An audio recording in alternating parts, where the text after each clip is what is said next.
On the screen, we can see U.S. President Trump and South Korean leader Moon Jae-in walking down the stairs at the presidential office for a press hearing following their expanded summit.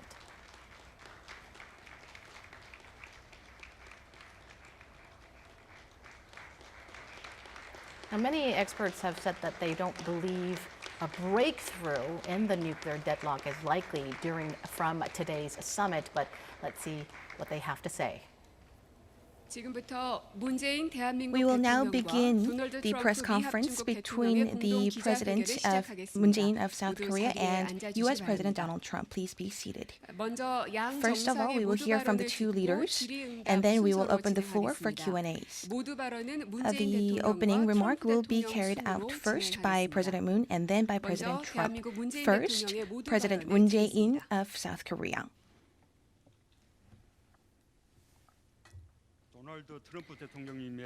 President Donald Trump, I would like to welcome your visit to South Korea.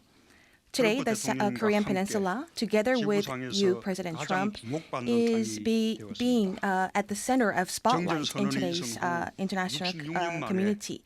And in 69 years since the truce agreement, the leaders of U.S. and North Korea are meeting at the truce village of Panmunjom.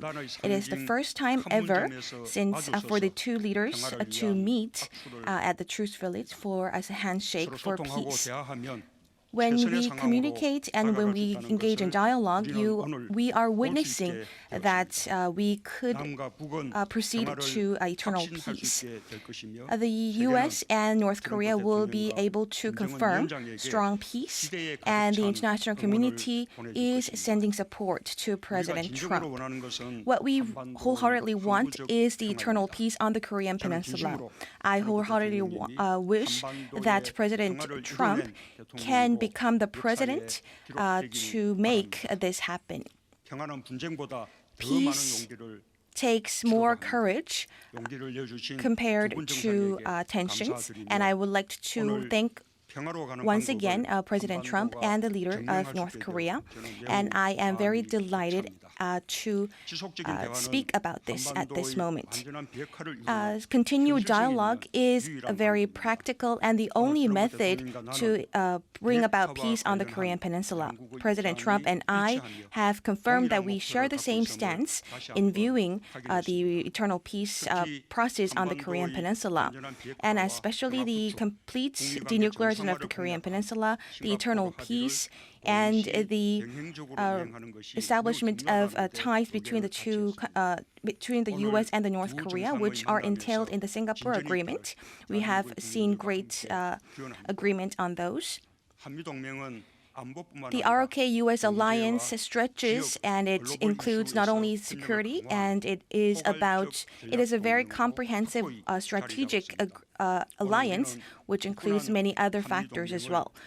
Today, we once again confirmed that we share a very ironclad alliance between the two countries, and we will continue this going forward. Recently, the trade and investment between the two countries are increasing greatly, and the economic relationship is becoming a very mutually beneficial one. And after the inauguration of President Trump, the South Korean company's investment to U.S. has increased significantly. And as President Trump has said, this is a victory for both sides. Today, us two leaders have talked about expanding and accelerating the momentum of expanding the trade volume and investment between the two countries.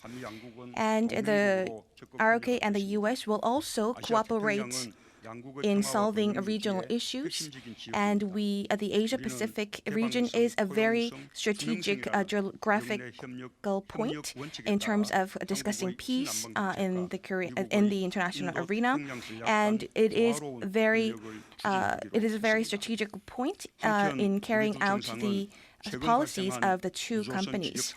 And once again, we also shared exchanges and opinions about the concerns on the Oman Straits, where the air tanker was attacked, especially as well as the tensions on the Middle East, and the discreet and the responses that President Trump has shown. I would like to appreciate and respect his response, and the two countries will also cooperate more closely to tackle any other conflicts going forward, and we will never forget the strong alliance between the two countries, and we will cooperate proactively to carry out our alliance in the future as well.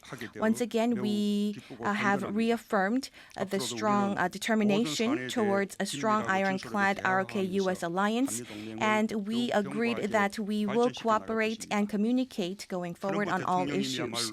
And President Trump, you have really become a main actor, a main party, a peacemaker in the Korean peace process on the Korean Peninsula.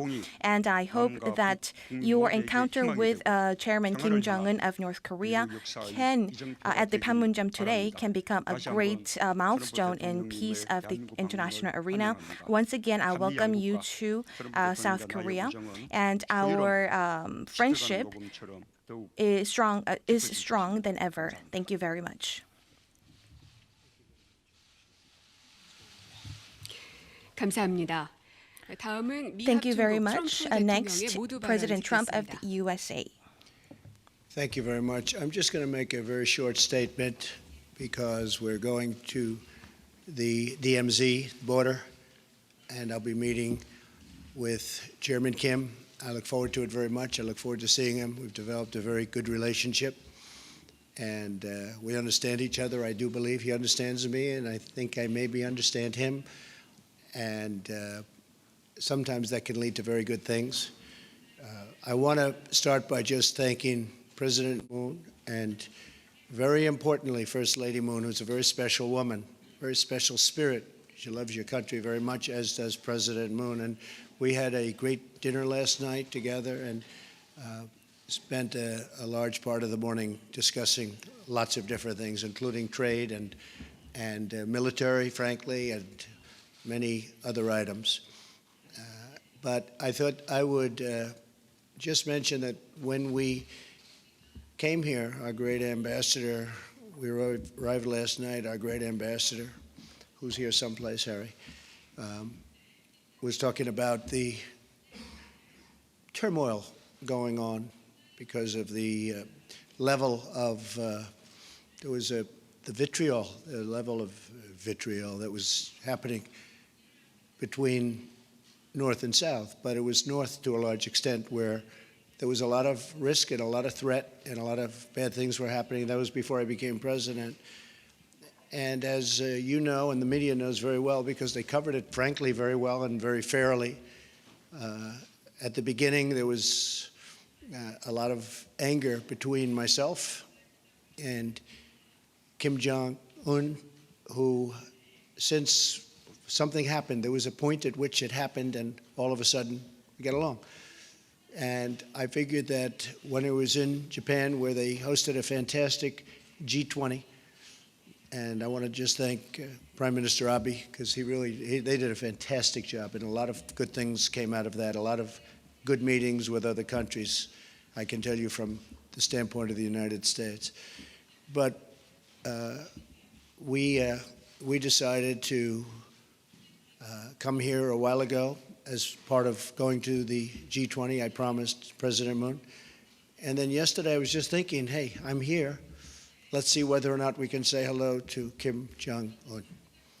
And I put out the word, and he got back, and he wanted to do it from the beginning, and so did I. But there's a lot of good feeling, you know, when sometimes the media will say, gee, what's happened? Well, they know what's happened. What's happened is there was nuclear testing, there was ballistic missile testing, they had hostages of ours, as you know, a very tough situation.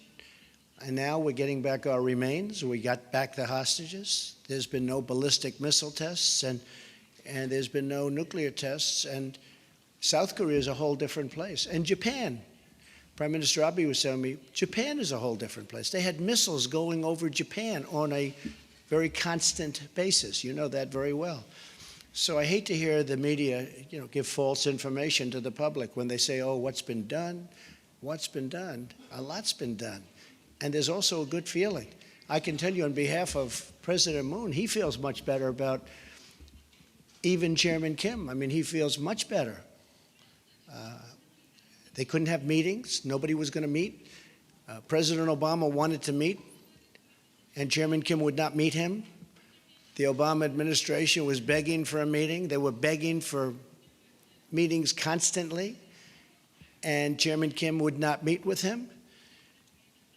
And for some reason, we have a certain chemistry or whatever. Now, let's see what happens. We have a long way to go, but I'm in no rush. The sanctions are on, and I'm in no rush. I'm in no rush with Iran. I'm never in a rush. If you're in a rush, you get yourself in trouble. So I just want to say that we're going to be heading out to the DMZ, and something I planned long ago, but had the idea yesterday to maybe say hello and just shake hands quickly and say hello, because we haven't seen each other since Vietnam.